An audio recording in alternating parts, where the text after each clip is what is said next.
창세기 3장 6절부터 10절입니다. 앞에서 나와 있습니다. 우리 교독하심으로 한 번씩 읽도록 하겠습니다. 제가 먼저 읽겠습니다. 여자가 그 나무를 본즉 먹음직도 하고 보암직도 하고 지혜롭게 할 만큼 탐스럽기도 한 나무인지라. 여자가 그 열매를 따먹고 자기와 함께 있는 남편에게도 주매 그도 먹은지라. 눈이 밝아져 자기들이 벗은 줄을 알고 무화과 나뭇잎을 엮어 치마로 삼았더라. 그들이 그날 바람이 불 때 동산에 거니시는 여호와 하나님의 소리를 듣고 아담과 그의 아내가 여호와 하나님의 낯을 피하여 동산나무 사이에 숨은지라. 여호와 하나님이 아담을 부르시며 그에게 이르시되 내가 어디 있느냐.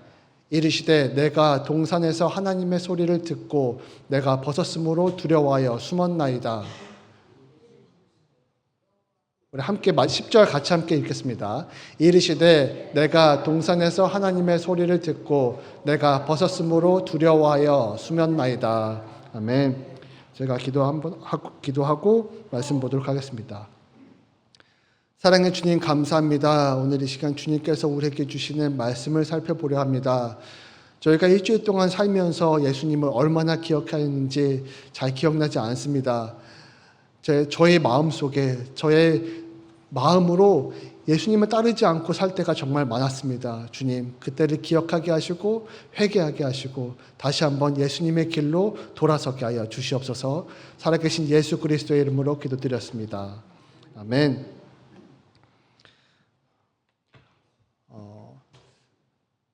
지난달 말씀을 다시 한번 요약하겠습니다.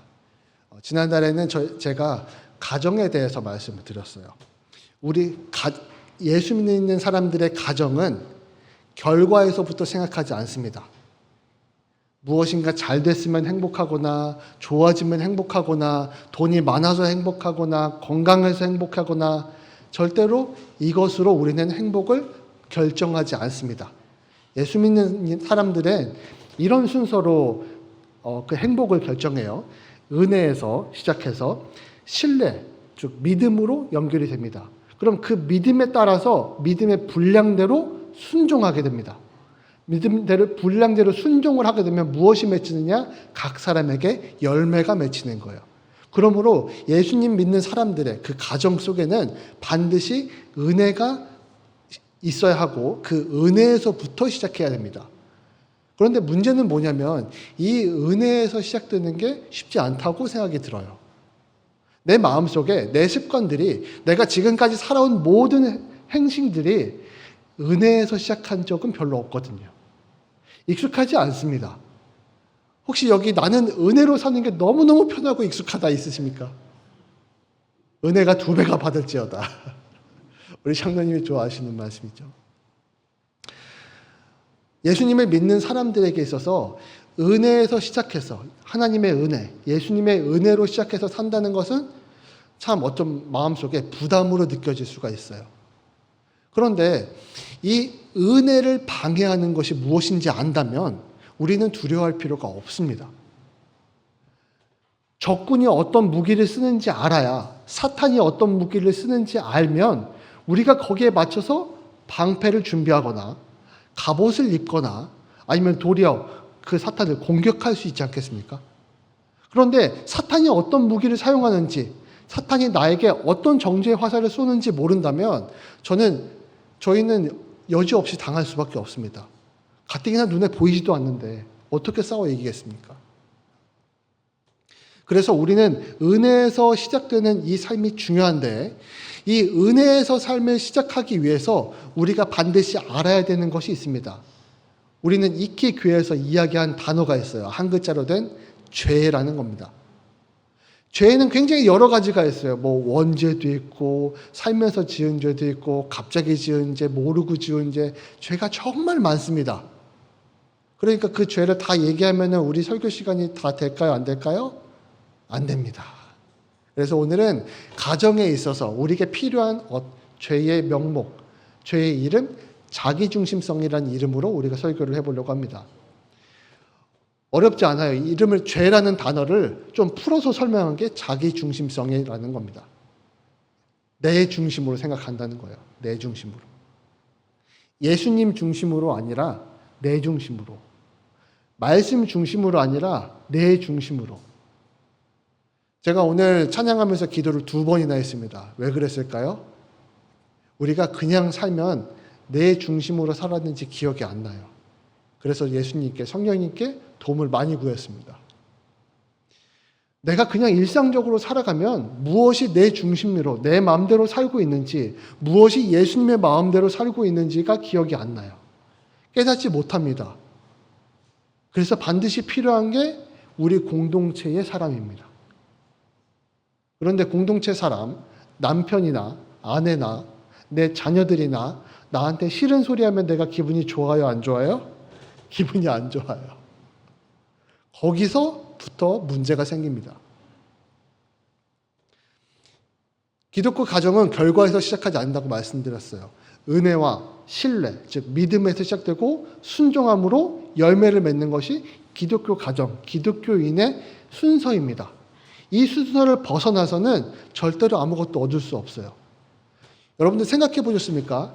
기독교가 2000년이 넘었어요. 4000년이 넘었습니다. 하나님까지 포함하면.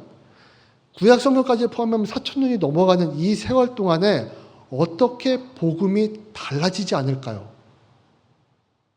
어떻게 복음이 달라지지 않을까요?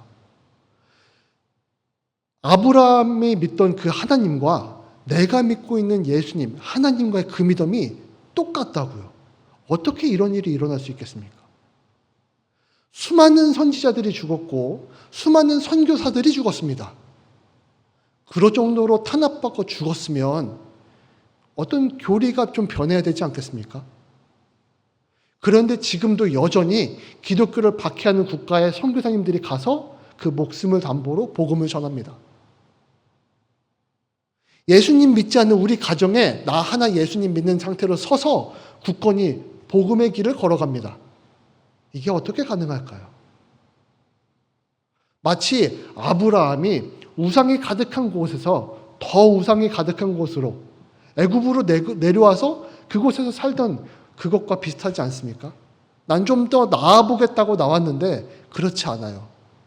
내 가족은, 내 직장은, 내 사회생활은 예수님이 없어도 살 수 있고 예수님이 오히려 불편한 사회시대가 됐습니다. 그럼에도 불구하고 우리가 붙잡고 살아야 되는 것은 은혜에서 시작한다는 겁니다. 어쩌보면 우리는 소수이고 약하고 힘이 없고 맨날 핍박당하고 참아야 하고 그런 것처럼 보일 수 있어요. 하지만 성경 어디에도 우리를 그렇게 대하지 않습니다. 그렇다면 왜 우리는 이 은혜라는 시작점을 자꾸 놓치게 될까요? 우리 마음속에 있는 여러 가지 감정들이 혹시 방해가 되는 것은 아닐까요? 문제가 되는 것은 아닐까요? 과연 성경도 그것이 문제다, 잘못됐다, 너 그거 회개해야 된다 이렇게 강조만 하고 있을까요? 교회에서는 죄를 참 중요하게 얘기를 합니다. 그래서 우리를 죄인이라고 얘기하죠. 만약 거기서 끝난다면 저희들에게 기쁨이나 하나님 나라는 없어야 됩니다. 모든 인생이 끝나야만 하나님 나라에 들어갈 수 있으니까요. 그러면 지금은 뭐 하는 거예요? 고통받는 시기. 우리는 인내해야 하는 시기. 이것밖에 되지 않습니다. 그런데 우리 담임 목사님이나 저나 그렇게 주장한 적은 단 한 번도 없습니다. 물론 옛날에는 그렇게 했어요. 저도 잘 모를 때는. 그런데 깊이 있게 알고 말씀에 예수님이 어떠한 마음으로 이 복음을 전했고 하나님이 어떠한 마음으로 예수님을 준비시켰는지 깨닫게 된 후로는 절대로 그렇게 말하지 않습니다. 그렇게 될 수가 없어요. 만약에 죽어서 가는 나라가 하나님 나라고 거기에서만 참된 기쁨과 평안을 맛볼 수 있다면 예수님은 올 필요가 없습니다. 그냥 심판자 한 번으로 끝날 일이에요. 그런데 예수님이 굳이 죽음을 오셔서 죽음을 맛보시고 가십니다. 사망 권세를 짓이기고 가세요. 왜 굳이 중간에 와서 아직 세상이 끝난 것도 아닌데 왜 그러셨을까요? 이러면 좋지 않겠습니까? 세상 망하기 직전에 자 다들 모여봐. 자, 회개하고 싶은 사람들 모여. 자, 내가 십자가 한번 못 박힐 테니까 너희 다 한 번에 죄사함 받는 거야. 죽은 사람들 일어나. 무덤에서 일어나. 너네도 다 해. 이렇게 하면 되잖아요. 근데 그렇게 하지 않으셨어요. 왜 굳이 2000년 전에 십자가에 못 박혀서 중간에 돌아가셨냐고요. 그 이유가 있지 않겠습니까?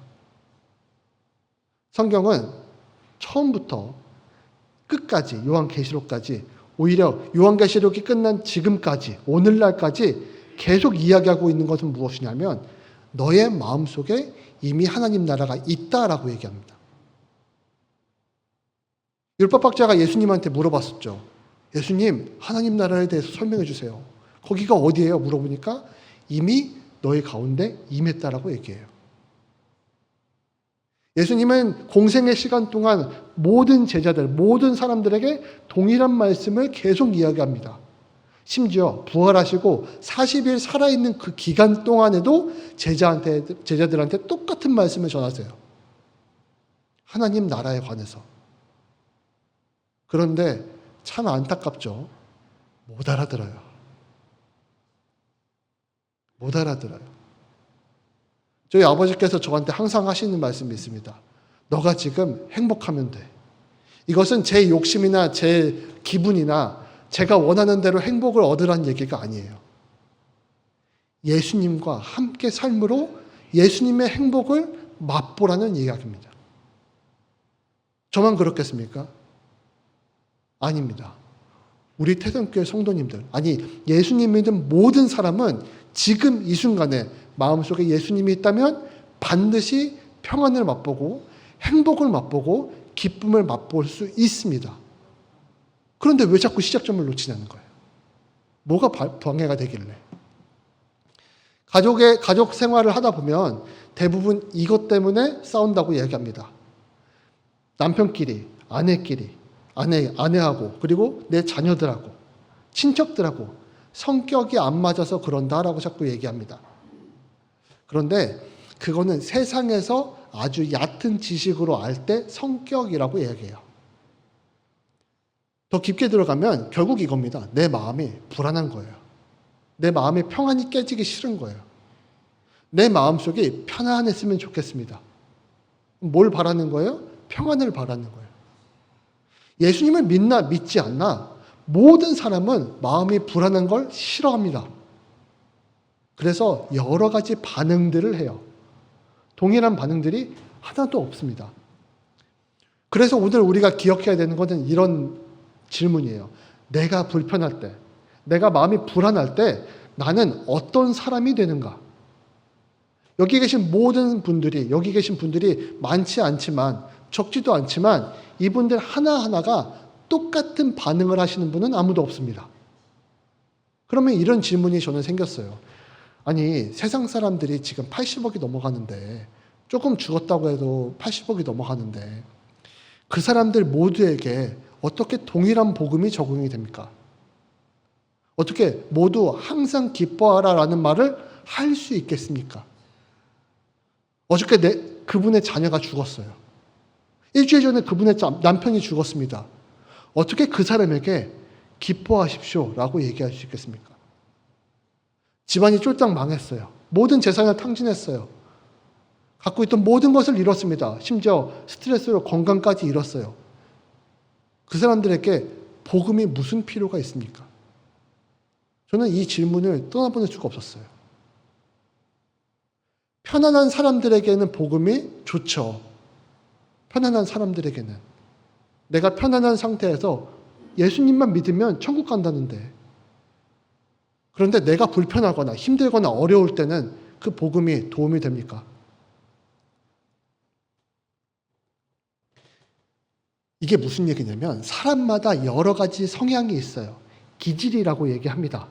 그 사람이 태어날 때부터 갖고 있는 성향이에요. 어떤 사람은 마음이 급한 사람이 있죠. 행동이 급한 사람도 있습니다. 어떤 사람은 욱하는 사람들이 있어요. 어떤 사람은 나쁜 말을 생각하지 않고 그냥 말하는 그런 사람들이 있죠. 기억나시는 분들.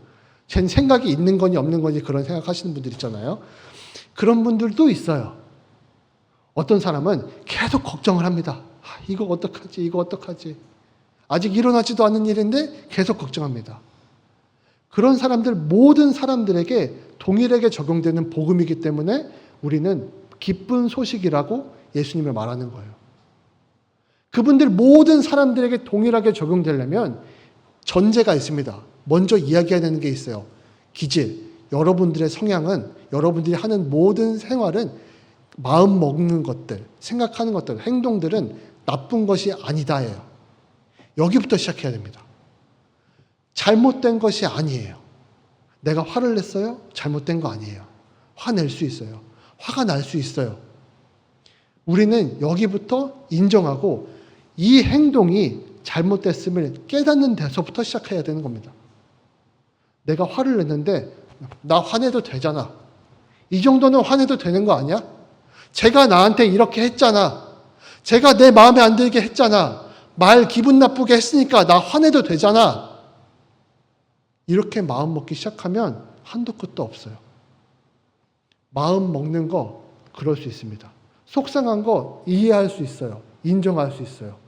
내가 실수로 말이 튀어나왔어요. 아니 40평생, 50평생, 때로 60, 70까지 쓰던 말이 갑자기 달라지면 그게 사람입니까? 그건 사람이 아니에요. 로봇이지. 머리를 한번 지웠다가 새로 깐 거죠. 내가 어저께까지 나쁜 말을 하다가 갑자기 좋은 말을 하려면 쉽겠습니까? 그게 좋은 사람은, 쉬운 사람은 아무도 없어요. 그래서 내가 평소에 하던 이 모든 행위들이, 기질이 나의 삶에서 잘못된 것이 아니라 이것을 나의 기준으로 삼으면 그때부터 문제가 생깁니다. 내가 저 사람이 나를 속상하게 했어요. 속상할 수 있어요. 그런데 내 속상한 것 때문에 저 사람을 공격하거나 마음 먹거나 행동하면 거기서 문제가 되는 겁니다. 내가 어떠한 불이익을 당했어요. 그러면 내가 화가 날까요? 안 날까요? 화가 납니다. 기분이 나쁩니다. 속상합니다. 억울합니다. 손이 부들부들 떨릴 정도로 분노가 치밀어 오릅니다. 그건 괜찮아요. 그럴 수 있어요. 심지어는 내가 실수할 수 있어요. 내가 하지 않으려고 했는데 갑자기 튀어나올 수 있습니다. 내가 화내지 않고 승질내지 않으려고 했는데 갑자기 튀어나올 수 있어요. 거기까지는 괜찮습니다. 레위기를 봐도 그건 용서가 되는 죄예요. 그런데 그걸 기준 삼아서 내가 기분이 나쁘니까 너도 기분이 나빠야 돼. 내가 무서우니까 너 더 열심히 해야 돼. 내가 지금 어떻게 할지 모르겠거든? 내 마음의 평안이 깨졌어. 그러니까 내 마음의 평안을 위해서라도 너는 내 마음을 헤아려 줘야 돼. 왜 나한테 동의해 주지 않는 거야? 이 기질이 나의 삶의 기준이 되면 그때부터는 집안 삶이 꼬이기 시작합니다. 걷잡을 수가 없어요. 예를 한번 들어볼까요? 부모님들이 아이를 참 많이 사랑하시죠. 자녀분들을 참 많이 사랑하십니다. 자녀들에게 너 이렇게 해라, 저렇게 해라. 처음에는 이야기를 합니다. 저도 항상 제 아들한테 얘기해요. 아빠는 너가 어느 정도 나이가 될 때까지는 항상 이렇게 잔소리를 할 거야. 해라, 하지 마라, 이 얘기를 할 거야. 그러나 어느 순간이 되면 더 이상 너에게 할 수 없다. 여러분들도 그렇지 않습니까? 자녀가 이제 한 30대, 40대 넘어가면 잔소리하기 힘듭니다. 저희 어머니 저한테 눈치 많이 봅니다. 너무너무 죄송해요. 이런 승질머리고. 그런데 처음에는 걱정되는 말로 시작을 했다가 이제는 그 걱정하고 있는 내가 불쌍한 거야. 걱정을 내가 왜 해야 돼? 엄마 짜증나니까 하지 말라고 했지. 엄마 기분 나쁘니까 하지 말라고 했지. 아빠가 하지 말라고 했잖아. 아무 이유 없이. 설명도 없이. 이게 기준이 된 사람들의 특징입니다. 부모만 그럽니까? 부부관계도 마찬가지입니다. 처음에는 사랑하고 관계가 중요하기 때문에 잘 대해줬습니다. 근데 한 번, 두 번 얘가 내 마음에 안 들게 행동해요. 서운함이 마음에 맺힙니다. 그러면 이 서운함 때문에 얘하고 싸워요. 이 사람하고 싸웁니다. 반찬 갖고 싸우고요. 집에서 늦게 나왔다고 싸우고요. 쓰레기 안 버렸다고 싸우고요. 아니, 도대체 이 사람의 기준이 무엇이길래 예수님 믿는 사람처럼 보이지 않는 걸까요? 우리가 오늘 고민해 봐야 될 문제가 여기에 있는 겁니다. 우리는 옛날에 이런 이야기를 굉장히 동화처럼 얘기를 했어요.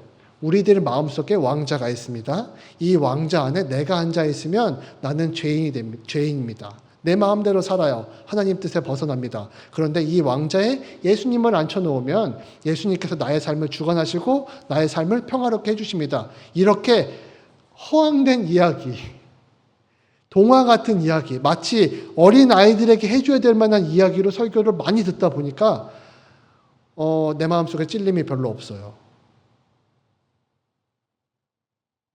여러분들 결혼 생활하시면서 쓰레기 때문에 싸워보신 적 있지 않습니까? 빨래 때문에 싸워본 적 있지 않습니까?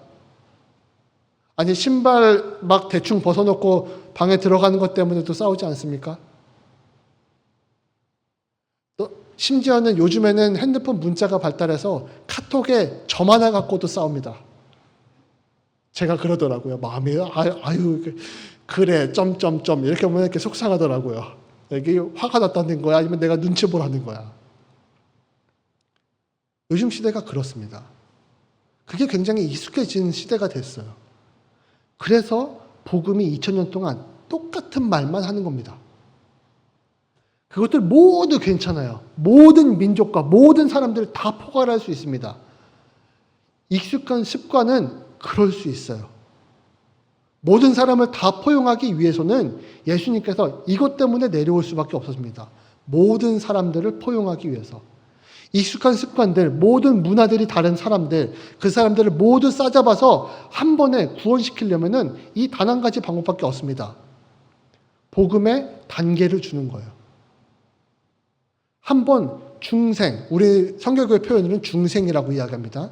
거듭날 수 있는 그 시점을 만들어주는 거예요. 거듭날 수 있는 시점. 그래서 매 순간 매일매일 내가 기억하고 다시 제자리로 돌아오고 다시 제자리로 돌아오고 예수님의 자리로 다시 돌아올 수 있는 것이 복음입니다. 그게 죄에서 돌이키는 일이에요. 그래서 그 죄를 우리는 자기중심성이라고 부르기로 했습니다. 내가 중심이 된다는 거예요. 내 기분, 내가 원하는 것, 나의 평안을 위해서 행동하는 모든 것들이 죄라는 거예요. 자기 중심대로, 내가 중심대로 살아가야 한다는 겁니다. 오늘 본문에서 하와가 선악과를 따먹습니다.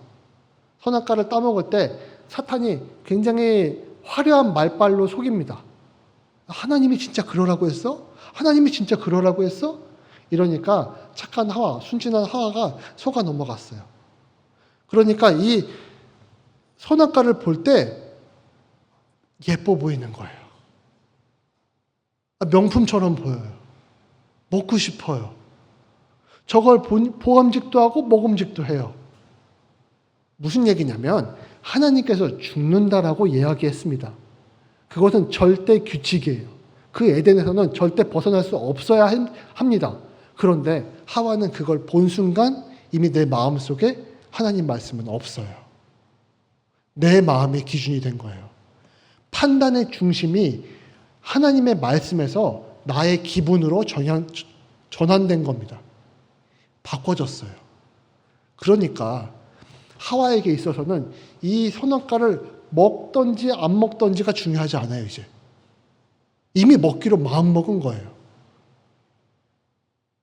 옛날에는 이렇게 설교를 들으셨을 겁니다. 선악과를 먹음으로 하나님이 그 하와를 벌하셨다라고 이야기를 들으셨을 거예요. 저는 그 이야기가 계속 생각할 때마다 먹어서 잘못했으면 없애면 되잖아. 그러니까 이런 질문이 반드시 생깁니다. 그런데 본문을 자세히 살펴봐야 되는 거예요. 내가 먼저 저 선악과를 보고 판단하게 되면 내가 먼저 내 남편을 두고 판단하게 되면, 내가 먼저 내 아이를 두고 판단하게 되면 그때 문제가 생긴다고요. 그냥 단순히 선악과의 그 문제가 아닙니다. 누군가 나를 공격하고 나를 힘들게 할 수 있어요. 아니, 걔도 사람인데 자기 기분이 있잖아요. 우리 손녀들도, 내 자녀들까지도 자기네들 형편과 사정과 마음이 있잖아요. 나를 억울하게 하거나 속상하게 할 때 있죠. 있어요. 사람 사는데 그런 문제가 없겠습니까? 있습니다. 그런데 그 마음을 내가 먹고 내가 그것을 묵상하면 하루도 부족합니다. 하루도 부족해요. 성경에서는 뭐라고 말해요? 불은 해가 넘어가기 전에 풀으라고요. 어떻게 그렇게 가볍게 풉니까?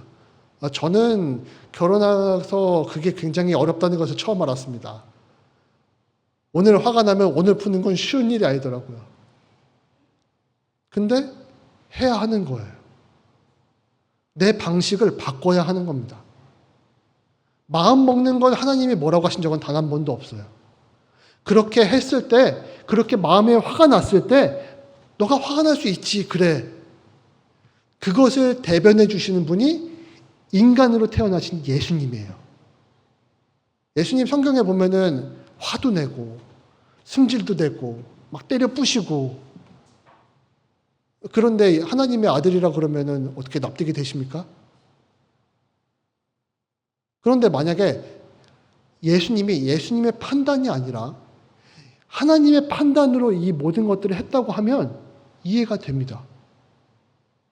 그러면 이제 문제가 생겨요. 사람마다 모두 반응이 달라요. 위험을 회피하려는 사람들이 있습니다. 위험한 걸 못 참는 사람들이 있어요. 그래서 미리 걱정을 합니다. 내일 비가 올까? 내일 쟤가 나를 공격할까? 또 스트레스 받는 쟤가 나를 나쁜 말을 할까? 나를 때릴까? 책임감을 또 중요하게 생각하는 사람들이에요. 위험을 회피하려는 사람들은 걱정으로 말미암아 내가 그 문제를 해결하도록 노력하는 사람들입니다. 근데 문제는 뭐냐면 이게 심해지거나 불안이 마음속에 찾아오잖아요. 과도한 통제가 돼요. 너 왜 그렇게 했어? 너 그렇게 하지 말라 그랬잖아. 왜 자꾸 그렇게 하는 거야?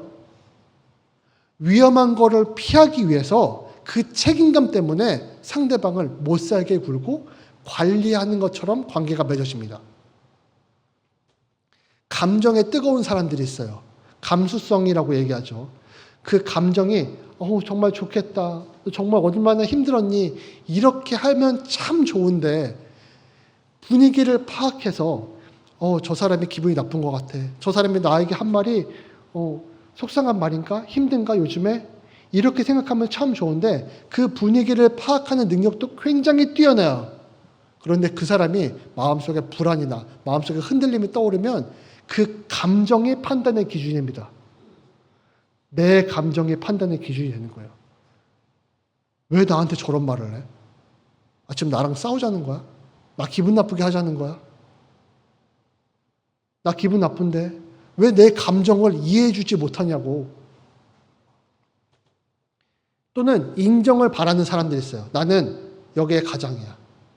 내가 지금 이 가정에 얼마나 많은 기여를 하고 있는지 알아? 밥하고 빨래하고 집안 청소하는 거 쉬운 일이 아니잖아. 마트 갔다 와서 은행 관리도 하고 이거 쉬운 일이 아니잖아. 내가 너 먹여 살리는 거야. 이런 마음들을 갖는 사람들도 있을 수 있어요. 그러니까 나는 대우받아야 돼. 아니, 인정을 상대방한테 잘해주는 사람들도 있습니다. 어쩜 그렇게 잘하세요? 어쩜 그렇게 멋지세요? 어떻게 그렇게 이해할 수 있으세요? 오늘 참 아름다우십니다. 오늘 참 멋져 보이세요. 이렇게 하는 사람들도 있어요. 그 사람들은 이 공동체의 연대감, 공동체를 굉장히 중요하게 생각하는 사람들입니다. 굉장히 큰 무기를 가지고 있어요. 이 사람들은 어디를 가서든 환영받을 수 있겠죠. 그런데 이 마음속에 자기 중심적으로 생각하게 되면 인정받는 게 중요한 거예요. 내가 저 사람에게 인정받는 게 중요한 거예요. 내가 이렇게 했으니까 나를 인정하라는 겁니다. 내가 인정받지 못하면 화가 나고 분노에 사로잡혀서 상대방과 그 관계를 어그러뜨리고 망가뜨리게 됩니다. 반복에 익숙한 사람들도 있어요. 그냥 평안했으면 좋겠어요. 아무것도 안 하지 말고 그냥 아무 일도 안 일어났으면 좋겠어요. 그냥 평안한 하루, 매일매일 그렇게 살았으면 좋겠습니다. 그런데 이 평화를 중요하게 생각하는 사람이 좋은 쪽으로 쓰면 내가 조금 참고 양보하고 배려해주고 우리 함께 해보자. 오늘 참 행복한 날이야. 이렇게 이야기하는 긍정적인 에너지를 그 안에 중심이 될 수 있는 사람이 마음속에 흔들리잖아요. 어떻게 되냐면 실망이나 분노로 바뀝니다. 내 평화를 깬 사람. 내가 지금 마음이 어렵게 만든 저 왼수 같은 인간. 쟤 때문에 내 마음이 상했어. 그러니까 기질 자체가 문제라고 한다면 이건 말이 되지 않는 겁니다. 좋은 능력으로 사용할 수도 있고 또는 이게 나쁜 능력이 될 수도 있는 거니까요. 모든 사람들에게 동일한 능력을 갖게 하나님이 만드시지 않았습니다. 그러므로 기질 자체가 될 수는 없어요. 내가 속상하거나 내가 평화를 좋아하는 사람일 수 있습니다. 저 사람이 나에게 평화를 본 걸 내가 빨리 깨달을 수 있어요. 그러면 내가 재빨리 내 은사를 사용하는 겁니다. 내가 평화를 중요하게 생각해요. 근데 제가 깼어요. 그럼 내가 재빨리 가서 그곳의 평화를 중재할 수 있습니다. 그 사람의 기분이 나쁘고 속상해요. 내가 평화롭게 이야기하고 이끌어줄 수 있어야 합니다. 그게 평화의 진짜 사용법이에요. 내가 위험한, 걱정을 많이 하고 항상 미리미리 준비하는 책임감이 강한 사람일 수 있습니다. 그러면 내가 책임감 때문에 짓눌려서 상대방을 괴롭힐 게 아니라 그 책임감으로 남들보다 한 발 더 먼저 이 가정을 지켜나가는 겁니다. 저 사람이 속상해요? 괜찮아. 할 수 있어. 리더의 모습을 보여주는 거예요. 가장의 모습을 보여주는 겁니다. 그러므로 이 기질 자체가 사람들에게 죄가 되거나 너가 나쁜 것이거나 그렇게 될 수 없습니다. 그러나 이 기질이 내 마음이 항상 기준의 첫 번째가 될 때, 하나님보다 우선이 될 때 문제가 되는 거예요. 우리나라에는 굉장히 유명한 속담이 있습니다. 핑계 없는 뭐가 없다? 무덤이 없다. 어떻게 화냈는데 핑계가 없을 수 있겠습니까? 이유가 없겠습니까? 그래서 성경에 처음부터 끝까지 항상 이야기하십니다. 너는 지금 어떤 기준을 위에 서 있는가? 하나님께서 아담이 처음 죄를 지어서 아담이 하나님을 피해 숨습니다. 그때 하나님께서 이렇게 얘기해요. 내가 지금 어디 있냐? 라고 얘기하세요. 하나님이 아담이 너무 꼭꼭 숨어서 나무 속에 너무 잘 숨어가지고 어디 있는지 못 찾아가지고 아담한테 야 아담아 지금 어디 있냐? 이렇게 물어보시는 걸까요? 아니에요. 아담아 너가 지금 어떤 마음 위에 서 있냐? 너가 지금 어디에 있는 거냐? 그런데 아담은 그걸 깨닫지 못하고 아직도 자기 마음속에 품고 살았어요. 결국엔 그 두려움 때문에 하나님을 숨게 되고 그 숨은 것 때문에 양심의 가책을 느끼게 됩니다. 결국엔 어떻게 됩니까? 다른 사람을 탓하게 됩니다. 아담만 그렇지 않아요. 우리 모든 사람들이 그렇게 행동하게 됩니다. 그래서 기준 자체가 나의 감정이나 나의 마음속에 기준이 두어야 하는 것이 아니라 예수님, 하나님의 기준을 두어야 합니다. 그래서 우리가 예수님을 알아가려고 하는 거예요. 내가 어느 순간에 어떤 때에 이렇게 반응하고 하는구나 깨닫지 못하면 이 세상 어느 누구도 그걸 고칠 수가 없어요. 바느질을 하다가 깜빡 잊고 그 옷을 옷걸이에 걸어놨습니다. 그런데 옷을 입었을 때 그 바늘이 나를 쿡 찔렀어요. 아플까요? 안 아플까요? 아파요. 그런데 옷을 입기 전에 한번 봤는데 바늘이 있어요. 그럼 바늘을 뽑지 않겠습니까? 여러분들 삶에 그 바늘을 뽑아야 되는 겁니다. 내가 예수님의 방식대로 삶을 살아가려고 하는데 내가 오늘 신약 성경을 보니까 예수님을 죽인 사람들을 용서해 줬대요. 예수님에게 나쁜 말을 한 사람, 욕한 사람을 용서해 줬다고 합니다. 심지어 정말로 죽어 마땅할 사람들까지도 내 죄를 사한다고 이야기하십니다. 내가 그런 예수님 믿는데 이 속상한 거 받은 거 이거 이대로 갖고 저 사람과 한번 대판 싸우면 안 되잖아요. 그건 내 방식이고 여러분들 세상에 성질 없는 사람이 어디 있습니까? 다 성질이 있죠. 있어야 됩니다. 그런데 예수님의 방식대로 살지 못한다면 우리는 예수님 믿는다라고 말할 자격이 없는 거예요.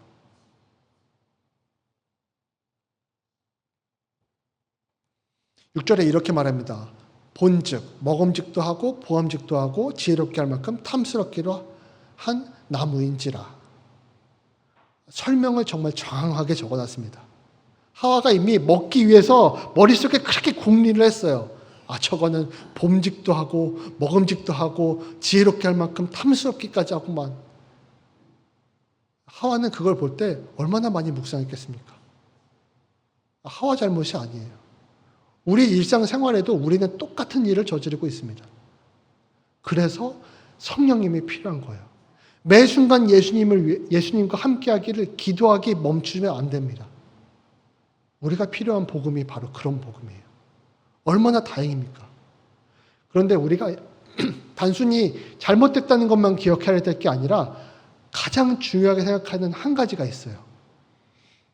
이걸 깨닫게 하신 은혜가 나로부터 시작되지 않았다는 겁니다. 하나님이 이전부터 태초부터 줄 생각을 갖고 있었고 계획해 놓으셨다는 거예요. 우리는 단지 예수님을 믿기만 하면 모든 것이 행복해진대요. 믿는 사람들은 그 길을 따라야 돼요? 안 따라야 돼요? 따라야 됩니다. 억울하면 따르면 돼요? 안 돼요? 따라야죠. 억울해도 따라야 합니다. 예수님의 방식이 나쁘다고 생각하는 사람 아무도 없어요. 예수님을 믿던지 안 믿던지. 그런데 그 길을 걷는 사람은 별로 없대요. 성경이 그래요. 일꾼이 없대요. 일꾼이. 예수님의 길로 걸어가는 사람이 없대요. 대한민국에 이렇게 수많은 그리스도인이 있고 이렇게 수많은 교회들이 있고 십자가가 동네마다 다 있는데 예수님의 길로 걸어가는 사람이 너무 적대요. 사랑하는 태성교회 성도 여러분, 집에 가시거든 반드시 예수님의 방식으로 사시기 바랍니다. 내 중심이나 내 방법이 아니라 예수님의 중심으로, 예수님의 방법으로 사시는 태성교회 성도 여러분 되시기 바랍니다. 기도하겠습니다. 사랑해 주님 감사합니다. 오늘 주님께서 우리에게 주신 거룩한 이름을 다시 한번 기억합니다. 이 이름을 우리가 다시 한번 깨어 예수님께서 우리에게 주신 복음이 무엇인지, 예수님과 함께 사는 삶이 무엇인지 기억하게 하여 주시옵소서. 살아계신 예수님 이름으로 기도드립니다. 아멘.